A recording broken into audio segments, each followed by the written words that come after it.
väčšina je, to kladem ako príklad, ale môže to byť niečo iné, no. Lebo stáva sa nám ako v vnútroblokoch, jedni chcú parkoviská, druhí sú zásadne proti, veď poznáme 6-ročný spor Šmidtkeho vnútorný blok, áno, v jednom kuse sú tam sťažnosti, takže aj takýmto spôsobom chceme osloviť tých teda predsedov tých spoločenstiev a to isté samozrejme aj vás, keď to už čiastočne máte zmapované, čiže cieľom toho stretnutia je toto. Vytipovať tie nosné problémové body. Áno, samozrejme to, že tam niekto parkuje na trávniku, to nie je nosný bod, to sa týka občana, áno, ktorý si neplní, alebo je barbar, by som tak povedala, je veľmi jednoducho.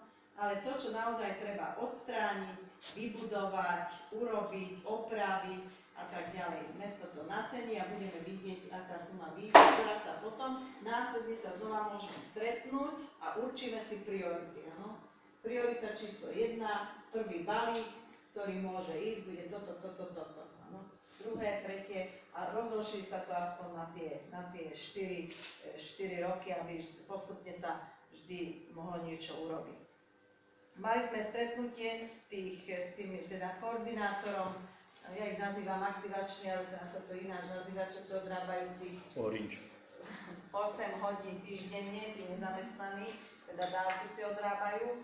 No slúbil nám, že keď už bude mať tých nezamestnaných, áno, dodaných, že ich rozdelí podľa toho, na ktorej ulice bývajú a tú ulicu budú sústavne, teda o tú ulicu sa budú sústavne starať. Ja som mu volala, ale ešte stále sa neozval, tak buď nemá tých nezamestnaných, alebo tá koncepcia nejakým spôsobom zmizla, ale mi neodpovedal. Alebo už on je nezamestnaný.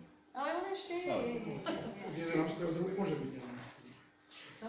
Od 11.2. Prečo? No, odtedy môže byť nezamestnaný.